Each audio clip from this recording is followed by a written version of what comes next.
Today we will discuss about the gist of the topic financial statements of sole proprietorship. अब हमें भी पता है बेटा फाइनेंशियल स्टेटमेंट्स क्या होती हैं। फाइनेंशियल स्टेटमेंट्स वो स्टेटमेंट्स होती हैं जो हम साल के एंड में बनाते हैं in order to know about the profitability as well as the financial position of a concern. तो हम बेसिकली जो फाइनेंशियल स्टेटमेंट्स बनाते हैं बेसिकली वो दो तरह की हैं। One is income statement, second is balance sheet.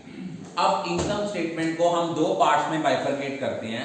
One is trading account, another is profit and loss account. Trading account हम इसलिए बनाते हैं in order to know about the gross profit और ग्रॉस लॉस, कि सारे साल में कितना ग्रॉस प्रॉफिट हुआ या कितना ग्रॉस लॉस हुआ।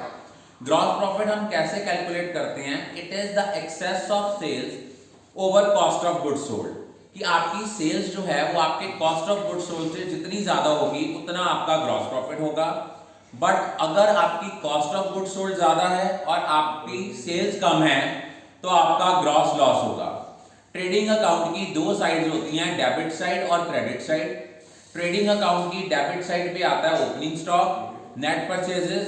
Net purchases mean purchase minus purchase return और डायरेक्ट एक्सपेंसेस। डायरेक्ट एक्सपेंसेस वो एक्सपेंसेस होते हैं up to the purchase of goods और which are related with the production of goods, उनको हम लोग बोलते हैं डायरेक्ट एक्सपेंसेस। क्रेडिट साइड पे सिर्फ दो आइटम्स आती हैं, net sales and closing stock. एक चीज याद रखना, closing stock is valued at cost price or market price whichever is less because of conservatism concept और प्रूडेंस कंसेप्ट। उसके बाद हम लोग बनाते हैं प्रॉफिट एंड लॉस अकाउंट।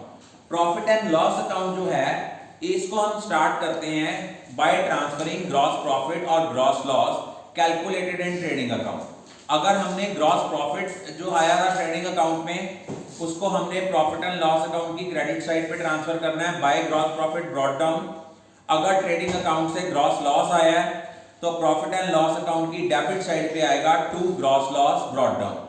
जितने इनडायरेक्ट एक्सपेंसेस और लॉसेस जिनको हमने ट्रेडिंग अकाउंट में शो नहीं किया उनको हम प्रॉफिट एंड लॉस अकाउंट की डेबिट साइड पे शो करेंगे।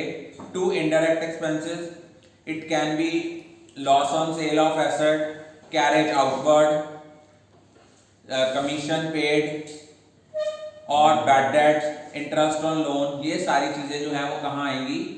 प्रॉफिट एंड लॉस अकाउंट की डेबिट साइड पे। क्रेडिट साइड पे आएगी आपकी कोई इनडायरेक्ट इनकम्स हैं, जैसे इंटरेस्ट ऑन इन्वेस्टमेंट है, रेंट रिसीव्ड है, कमीशन रिसीव्ड है, ये आपकी कहाँ आएंगी? प्रॉफिट एंड लॉस अकाउंट की क्रेडिट साइड पे। उसके बाद प्रॉफिट एंड लॉस अकाउंट से हम कैलकुलेट करेंगे नेट प्रॉफिट या नेट लॉस। अगर आपकी प्रॉफिट एंड लॉस अकाउंट की क्रेडिट साइड का टोटल ज्यादा है और डेबिट साइड का टोटल कम है then it will be net profit, otherwise it will be net loss। और जो net profit या net loss होता है it is always transferred to capital account। उसके बाद हम थर्ड फाइनेंशियल स्टेटमेंट बनाते हैं जिसको हम कहते हैं बैलेंस शीट। बैलेंस शीट का दूसरा नाम पोजीशन स्टेटमेंट होता है। ये बैलेंस शीट की दो साइड होती हैं, लेफ्ट हैंड साइड और right hand side. Left hand side में हम लायबिलिटी और कैपिटल को शो करते हैं और राइट हैंड साइड में हम लोग क्या शो करते हैं? एसेट्स को। और उसके बाद हम लोग एक चीज याद रखना, जब हम बैलेंस शीट में कैपिटल लेते हैं ओपनिंग कैपिटल में नेट प्रॉफिट होगा तो ऐड करेंगे, नेट लॉस होगा तो माइनस करेंगे, ड्रॉइंग्स हैं तो माइनस करेंगे, एडिशनल कैपिटल इंट्रोड्यूस है तो प्लस करेंगे, कैपिटल विड्रॉल है तो माइनस करेंगे, इंटरेस्ट ऑन कैपिटल है तो प्लस करेंगे, इंटरेस्ट ऑन ड्रॉइंग होगा तो माइनस करेंगे। अब आप लोगों को मेनली कंफ्यूजन किन पॉइंट्स पे आती है? दो टॉप पॉइंट्स ऐसे हैं जिनमें आपको कंफ्यूजन आती है, that is unearned income and accrued income. जो अनअर्न्ड इनकम होती है वो आपका एसेट है, अनअर्न्ड इनकम सॉरी आपका एसेट नहीं है, अनअर्न्ड इनकम आपकी लायबिलिटी है। क्योंकि यूजुअली आप गलती यहीं पे करते हो कि आप अनअर्न्ड इनकम को एसेट ट्रीट कर लेते हो। वो एसेट नहीं है, वो है इनकम रिसीव्ड इन एडवांस। ये आपकी लायबिलिटीज हैं, इनको कहां शो करना है? लायबिलिटी साइड पे। और अक्रूड इनकम आपका एसेट है, इसको हमने एसेट साइड पे शो करना है। फिर एक चीज याद रखना, जब हमारा जो नेट प्रॉफिट होता है ना इसको हम कैलकुलेट करते हैं after considering non operating expenses and non operating income.